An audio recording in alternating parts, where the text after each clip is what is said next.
Hi there, I'm Jamie Taylor. Welcome to Your Health Matters, brought to you by Kingman Regional Medical Center, your community-owned hospital. As you know, if you've watched this show before, each week I have a different guest on the program, and we talk about healthcare issues, services that we provide, things that I think will be of interest for you and your family. So stay tuned because we'll be back right after these messages with an exciting guest. Welcome back to Your Health Matters.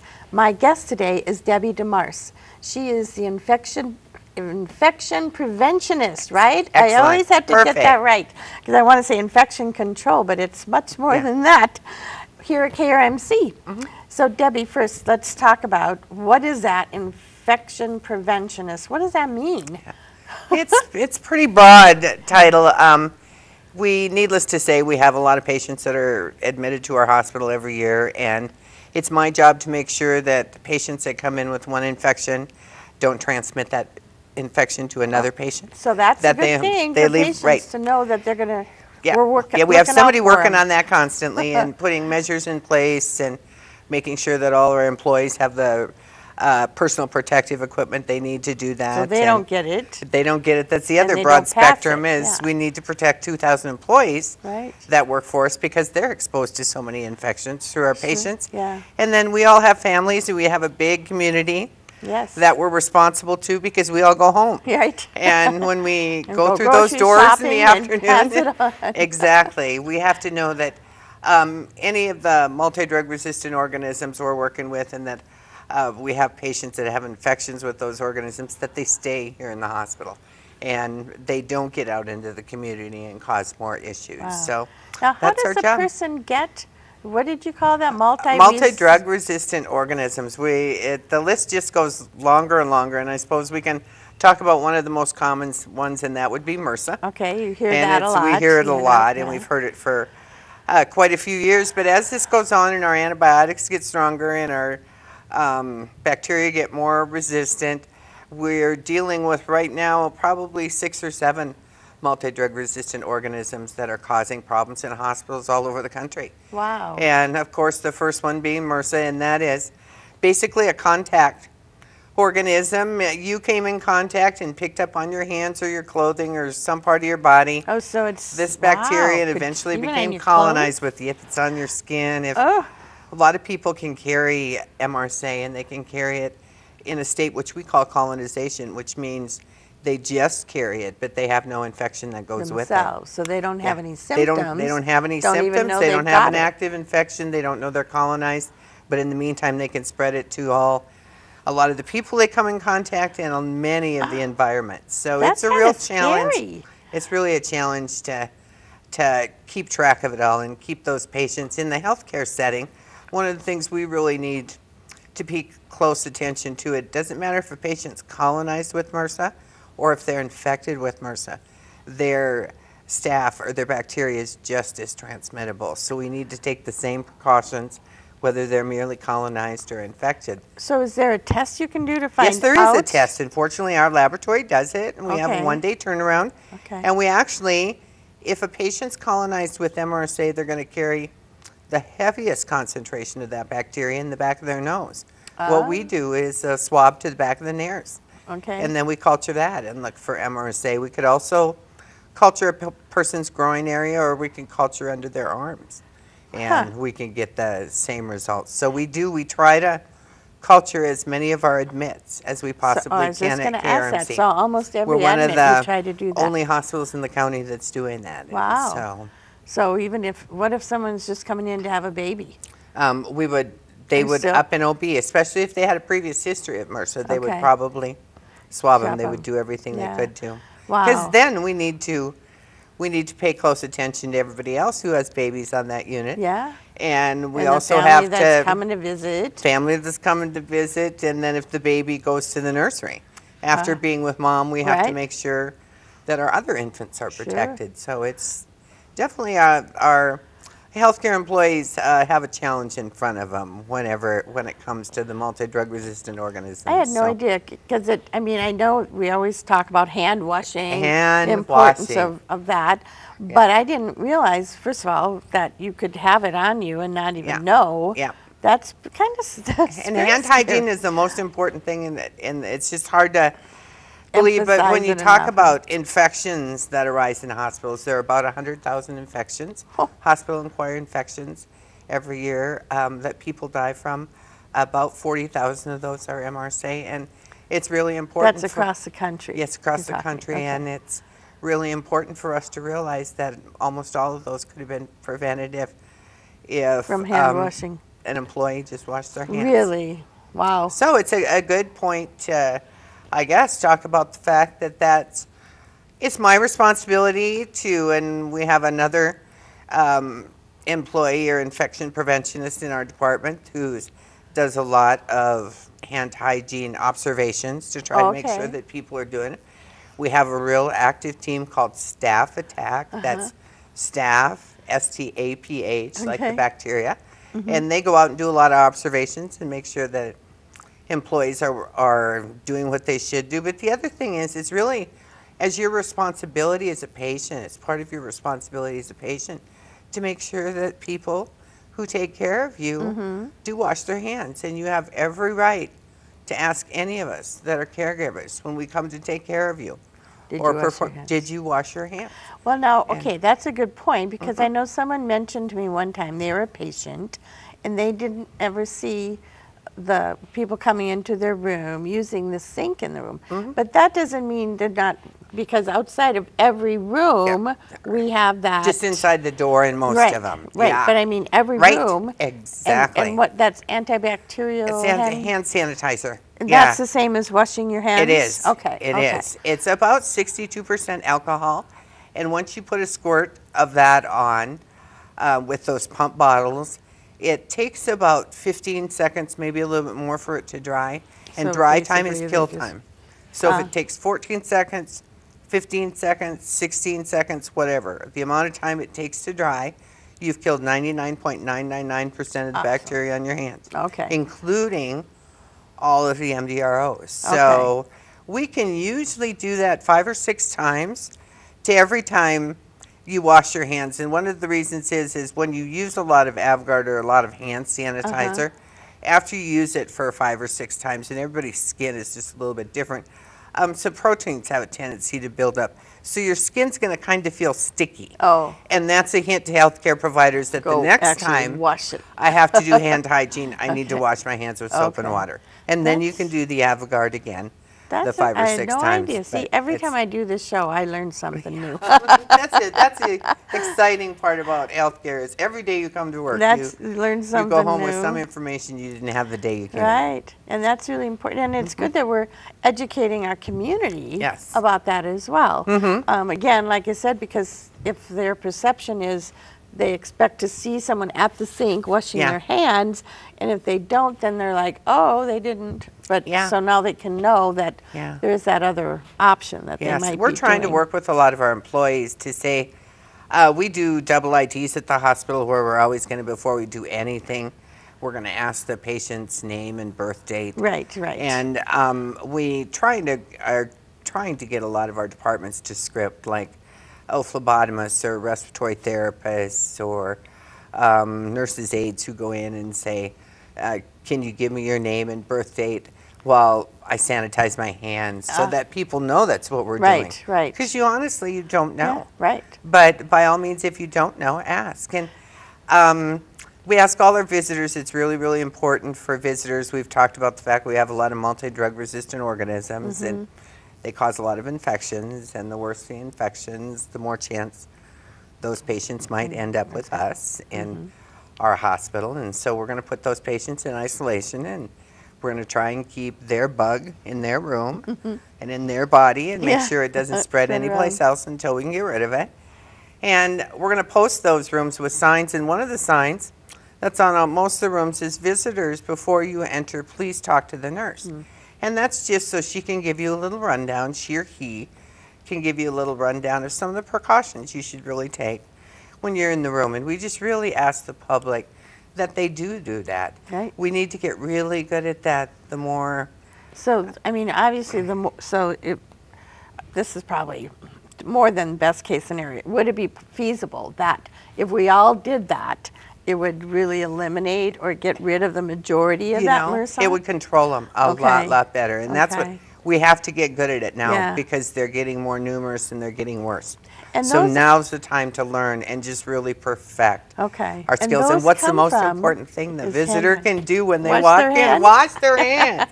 Don't ever go into a hospital without washing your hands. Don't ever leave a patient room or leave a hospital without doing hand hygiene, because you have to think that if you came in close contact with any bacteria that maybe multi-drug resistant organism, you're going to carry them right home. Right. And carry them to your car, to your family, to your loved ones. And basically everything you touch, you can leave it. Yep. Right? It's like that gift that keeps on giving. Yeah, excellent point. Yeah.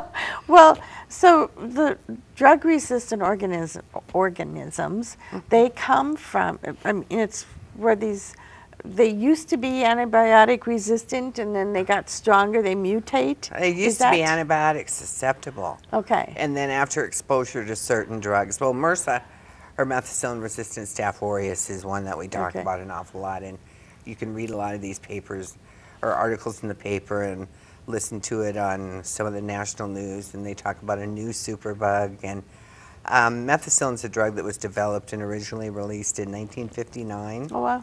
And it's almost as old as a lot of us, you know. And by 1961, we had our first few laboratory-induced methicillin-resistant Staph aureus strains. That bacteria for decades was primarily confined to hospitals. You only found it in hospitals. But because we all go home and we all have lives, it didn't take long until it got out in the community, and now we've almost eradicated it from our hospital, but we have a huge amount that comes into us from the community every month. So now, once you have MRSA, is it like always with you? I mean, for some people it is. Other people, depending on what their immune system is, and we find the younger, healthier. A good example would be, say, an OB patient or something. They're young, they're healthy, they have a good immune system. They have a tendency to get rid of it. So they don't remain colonized. Some of our older patients, especially those with autoimmune diseases or things such as diabetes or CHF, they have a tendency to, they could remain colonized for the rest of their life. And then anytime their immune system takes a little dip, it's just there waiting to rear its ugly head. Because I know someone who's like in their mid-30s. They had an injury, it got infected. They got MRSA. Cleaned it up. I mean, had a hole in their leg and a bunch of other stuff. But then, like 2 years later, got it again. And just from like a little scratch. All of a sudden, that's probably because they were colonized and it was on their skin, so that's all it took. So we're working. There actually are some ways to decolonize. And we're working on some information. Well, it includes a really, really intense, like 5-day procedure of not only cleaning your body totally, but cleaning your environment. Because to just get rid of it in your body isn't going to help if you go back to clothes you previously wore and bedding you slept in and towels you used. And exactly. So we're working on some informations for some of our patients if they want to try decolonization. We've worked with several families at KRMC, and it was exactly what you talked. They were young family with young kids, and somebody in the family would get an infection, and then they'd get that cleared, and then somebody else would get a MRSA infection, and then another member of the family would get it, and it was just vicious. And this young mother came and she said, somebody's always got it, and she said, I can't afford this. She said it's always a copay antibiotics. And well, that's very informative, and I know there's more to talk about. We're going to take a quick break, and then we'll come back and finish that subject. Stay tuned. We'll be back right after these messages. Welcome back to Your Health Matters. My guest today is Debbie DeMarce, infection preventionist here at KRMC.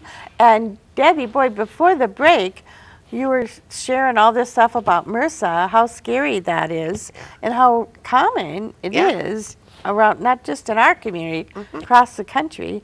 And you said earlier in the program there's others. What did you say? There's 100 others or more? It's Other multi-drug resistant yes. organisms? No, only, I mean, there's hundreds, thousands of strains, but like probably 6 major categories. Oh, that are big ones. Yeah. Okay. And wow. I just had a patient ask last week by way of her nurse that if we'd heard of, they wanted to know if I'd ever heard of the big one that's now in 44 states. And that's carbapenem-resistant Enterobacteriaceae. Boy, that's, how long does it take you to practice to be able to say that? And that is now in 44 states, and it's one of the most dangerous multi-drug resistant organisms, I guess, we're dealing with right now. We have it in Arizona? We have it in Arizona, and it's close. It's here, you know. Okay. But there again, that's the type of drug that or that's the kind of bug that we're trying to contain very, very much. Yeah. We have very, very strict protocols if we have a patient that's in with it. What does it do? We don't have a drug that will kill it. Oh, okay. So but does it cause, like, it can cause pneumonia, infection. It can cause a cellulitis or a wound infection, it can cause sepsis, it can cause, it just gets in the wrong place at the wrong time, and it can cause anything. Wow. Yeah, and it's just we don't have a drug that routinely works. And what's really worrisome about some of these newer multi-drug resistant organisms is that we're not going to have drugs that kill them. So, and some of the drug companies have made it. So that's why preventionist is so important in your title. Stop it right now. Stop. Don't let it get any Stop further. the spread. The more people. Never made that connection. Yeah, the more bugs we have, the more it spreads, the more people we have to treat, the more bacteria we expose to the antibiotics, the more resistant the bacteria becomes. The more infections, the more patients that die. Yeah. So we've got to stop it now, and now's our chance, and because it's just going to get worse. But the drug companies aren't working on a lot of products that are going to kill some of these multi-drug resistant organisms. They've made a point of letting us all know that they don't have anything in research and development. It's just we're going to have to just deal with it. So. But you know, you were talking earlier, and I've heard this before from you, that truthfully the best, simplest that we can all do is just the hygiene, the hand washing. Yeah. And we've talked a couple years ago, even with the flu. Yeah.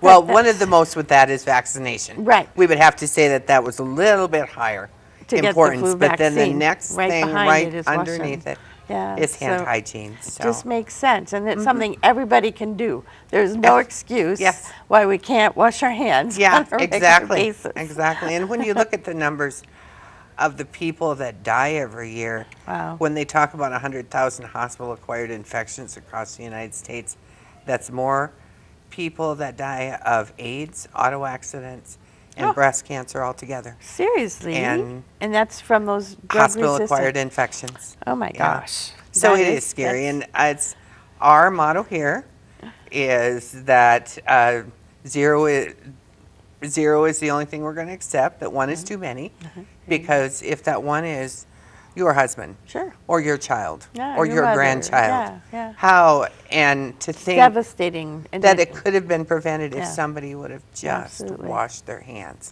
Wow. So anybody that comes in, wash. Anybody that leaves, wash. That's all we can ask you to do. Well, even if you're not in the hospital. Yeah. I mean, you should just be washing your hands on a regular basis, because you go to the grocery store, and it's great now. Most of the stores have that wipes I love that you that can get when they to wipe you can off wipe your cart, them down. Isn't that you don't the most? know who was there before. Oh, that's just the most amazing. I remember when my daughter was little. She's 33 now, but you'd take her to the grocery store and I was don't touch it, don't touch it.